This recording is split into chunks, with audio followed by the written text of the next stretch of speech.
Aqui conversando com você, que você está em todas as redes sociais, aí o negócio do... Vocês também caíram, na casca de banana, né? Ou não? Boa tarde, Emílio. Boa tarde a todos do Pânico. Parabéns aí, Léo Siqueira, pela trajetória. Obrigado. Não conhecia aí, muito meritório e fico feliz com isso. Obrigado. Agora, não é que nós caímos de uma casca de banana. Basicamente, a esquerda ela tem todos os meios para poder se criar uma narrativa. E é muito fácil criar uma narrativa. Basta você pegar alguns influenciadores do TikTok, que são formados em opinião, colocá-los para poder denegri-lo, mudar, de fato, o que está acontecendo, algumas páginas de fofoca, pegar falas sem contexto e pronto, você tem uma narrativa extremamente criada. Esclarecendo, Emílio, e para todos, o primeiro ponto sobre a escala 6x1, eu não sou contrário ao fim dela. Mas, Nicolas, por que então você não assinou a PEC? Porque a PEC não diz respeito a isso. Ela impõe uma escala de 4x3, onde ela não vê, inclusive, os impactos socioeconômicos disso. Ontem, a propositora dessa PEC respondeu que não tinha o impacto econômico, financeiro, socioeconômico disso para o Brasil. E eu não vou ser irresponsável de simplesmente por pressão de uma medida populista que, no fim das contas, gera desemprego, gera inflação e que eu sei que na ponta da linha quem vai sofrer é o mais pobre, simplesmente assinar isso sem nenhum tipo de responsabilidade. O que eu sou a favor é de uma flexibilização, inclusive, sou o contrário a diversos pontos da própria CLT, que teve como inspiração a Carta del Lavoro, né, do verdadeiro fascista Benedito Mussolini, e que a esquerda sempre exaltou. E agora as pessoas estão percebendo, não tanto, mas estão começando a perceber que, na verdade, quem é explorado é o trabalhador e o empresário pelo Estado. Que o trabalhador ganha seus R$ 1.400, o empresário que se arrisca para lucrar e daqui a 10, 20 anos ele quebra, enquanto isso o Estado, que nada te devolve, tem aí explorado a todos. Então esse é o meu ponto. Eu expliquei isso, obviamente recebi algumas críticas, o que não é sinônimo de que eu esteja errado, mas o meu vídeo, por exemplo, bateu quase 20 milhões de visualizações, mais de 1 milhão de curtidas, mostrando que quando você tem uma seriedade, Emílio, para poder tratar a respeito do tema, as pessoas te compreendem. Porque seria extremamente irresponsável eu, por exemplo, fazer uma PEC dizendo vamos aumentar o salário mínimo em 10 vezes, vamos reduzir a carga horária para 20 horas semanais, mas quais são os impactos disso? E a esquerda, ela gera narrativas em todo o aspecto, porque sabe que ela está perdendo a comunicação com a classe trabalhadora mais humilde. Então fez essa proposta alucinante, que inclusive tem um erro de matemática de ensino fundamental, colocando como se 8 vezes 4 fosse 36, e estão literalmente desesperados para poder atrair a atenção dessas pessoas. Mas então, pode perguntar. Mas, ô Nicolas, eu vou fazer um break lá. Mas, ô Nicolas, qual que é o objetivo da esquerda? Porque eles sabem o impacto econômico que isso vai causar. Qual é o objetivo, além de fomentar a guerra de classe? É só isso, que é o patrão contra o pobre, ou tem algum outro objetivo a mais? Olha, eu posso dizer que o impacto financeiro disso, eu inclusive estou aqui com um estudo feito pela FIENG, do Flávio Roskel, que mostra todo o impacto socioeconômico disso daqui e mostra, por exemplo, para o Brasil, numa redução, por exemplo, da carga para 36 horas, por exemplo, o impacto disso é uma perda de 38 bilhões por semana e para Minas Gerais, por exemplo, 3,6 bilhões, ou seja, todos esses impactos, as consequências negativas, elas irão ocorrer. Só que sempre a esquerda ela nunca assume a responsabilidade disso. E o que as pessoas precisam compreender é, como diz Ayn Rand, né? Você pode ignorar a realidade, mas você não pode ignorar a consequência da realidade. E é claro, a esquerda tem perdido a comunicação com a classe, né, trabalhadora mais comum e brinca com o sentimento dessas pessoas, prometendo uma impossibilidade que, no fim das contas, só vai gerar pobreza. Eu quero lembrar aqui de alguns casos, por exemplo, na reforma trabalhista, que foi feita pelo Temer, houve diversas manifestações da esquerda, fora Temer, colocando ele como o inimigo do trabalhador, e, no fim das contas, o que gerou? Uma maior flexibilização, inclusive, dos novos tipos, né, de trabalho, como, por exemplo, o home office, mas eles fizeram uma narrativa absurda. Você tem, em 2013, a PEC das domésticas, que, da mesma forma, toda a mídia, toda a esquerda acabou com quem votou contrário. Inclusive, um dos que votou contrário foi Jair Bolsonaro, tomou pancada até falar chega, e 10 anos depois, o que aconteceu? Resultado: 75% das domésticas viraram diaristas, perderam a sua estabilidade e carteira assinada, ou seja, a esquerda não assume a culpa disso. Em Seattle, agora, né, em 2022, também mais uma vez, pela esquerda, colocou ali o aumento de $26, né, por hora de todos os trabalhadores de aplicativo. O que aconteceu? O resultado disso? Redução de de 300 mil menos pedidos na plataforma e uma geração de desemprego. Ou seja, a esquerda ela sempre te oferece um paraíso e, na verdade, te entrega um inferno. E deixar aqui um ponto interessante.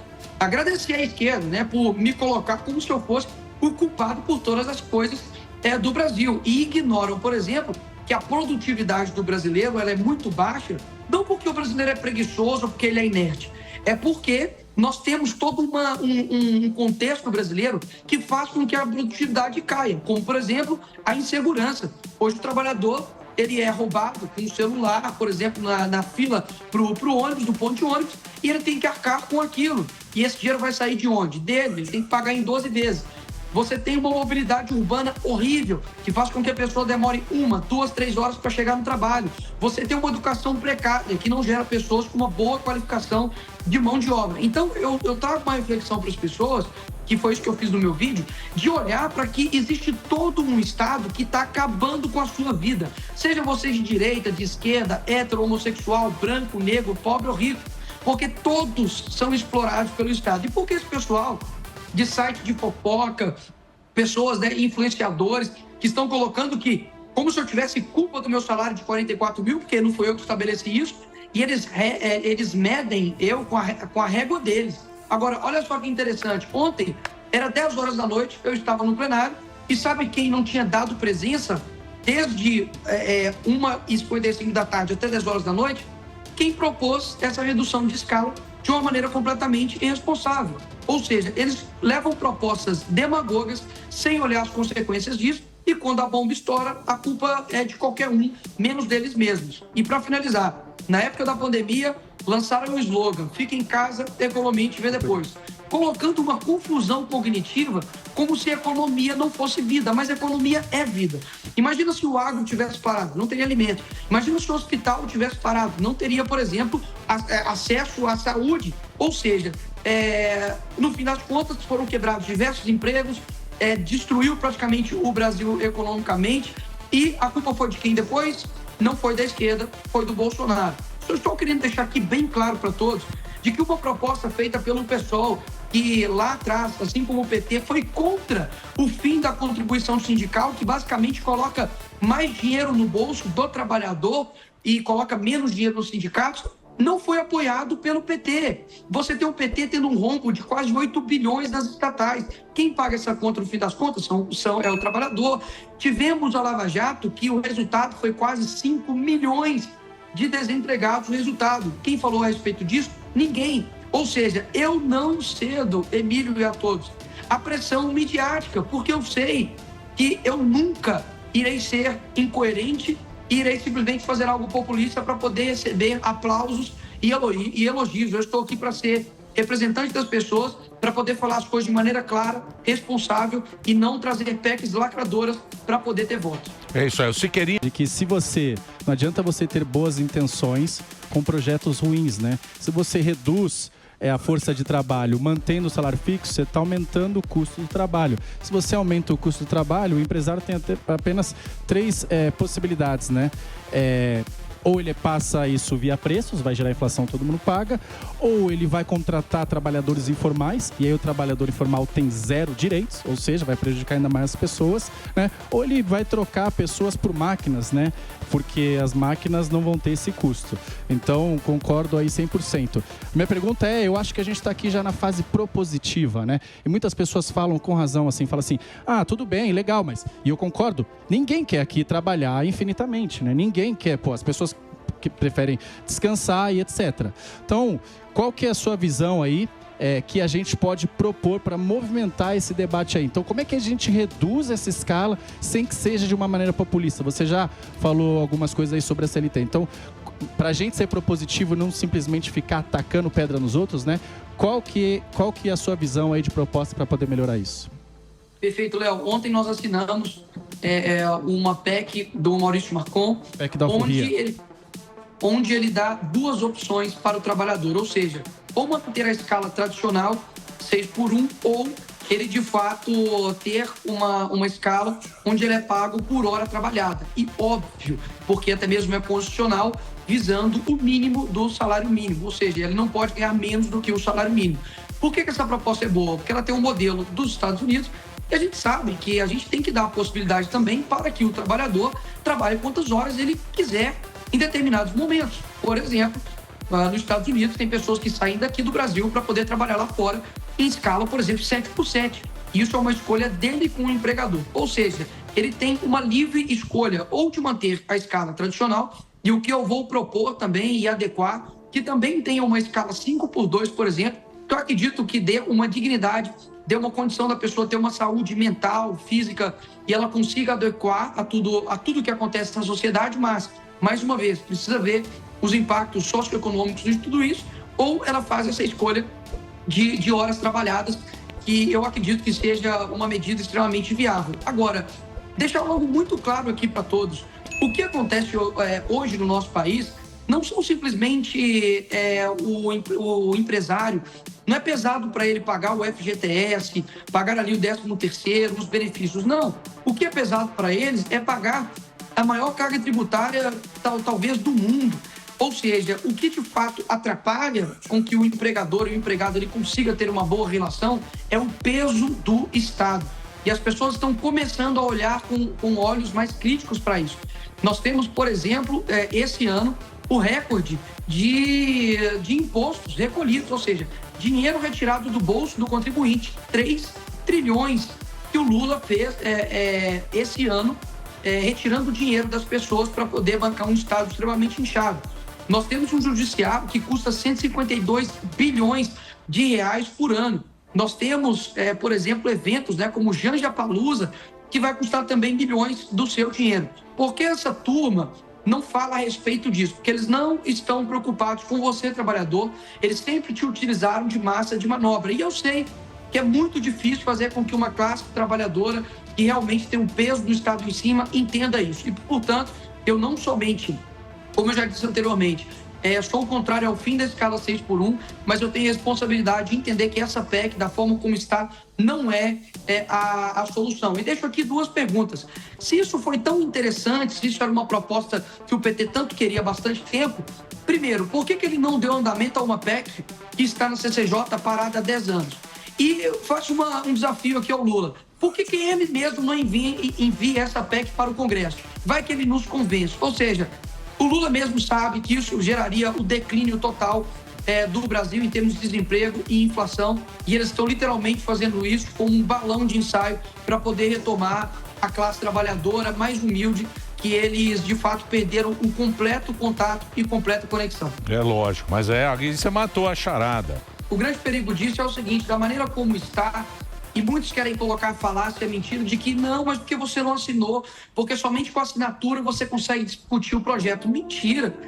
Mentira! Nós estamos fazendo o quê aqui? O que a população está fazendo? Só há debate quando há entre políticos? Pelo contrário, a participação ela é popular e é isso que está acontecendo em partes. Porque, inclusive, se você olha, por exemplo, o esgoto da internet, como, por exemplo, o Twitter, estão pregando morte a quem não assina a PEC, ou seja, são essas pessoas mesmo que querem te ajudar, as pessoas que, de fato, que nunca fizeram nada nos 16 ou 20 anos que estão à frente da presidência da República pelo trabalhador. Eles dizem, por exemplo, Emílio, movimento sem terra. Poxa, os caras estão sem terra há 20 anos.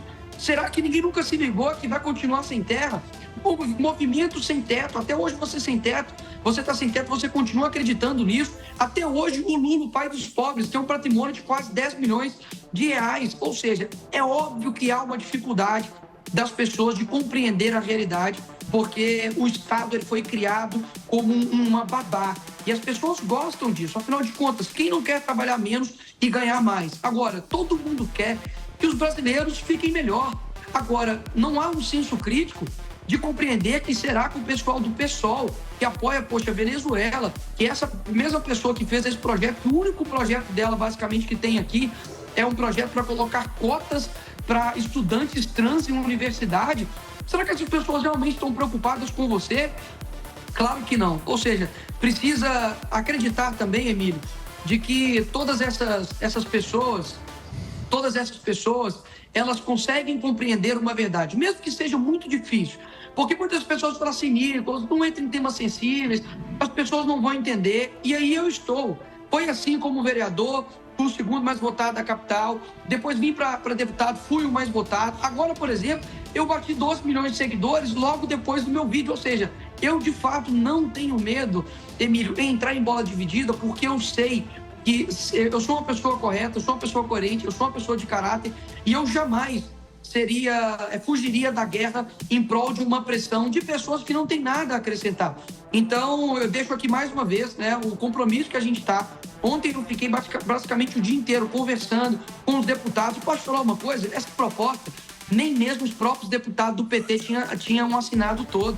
Tinham somente 40 deputados assinados em 69 que eles são aqui, mas depois da pressão, assinaram para não ficar feio. Para ficar mas bonito. Ninguém leva isso a sério aqui no plenário. É lógico. Todo mundo ficou assim, não passa nunca dessa forma. Então, mais uma vez, eu acredito no povo brasileiro, na capacidade deles compreenderem que muitos estão sendo enganados e não vai ser fazendo as mesmas coisas que nós vamos atingir resultados diferentes. Isso chama-se loucura. Boa. Obrigado, viu, Nicolas?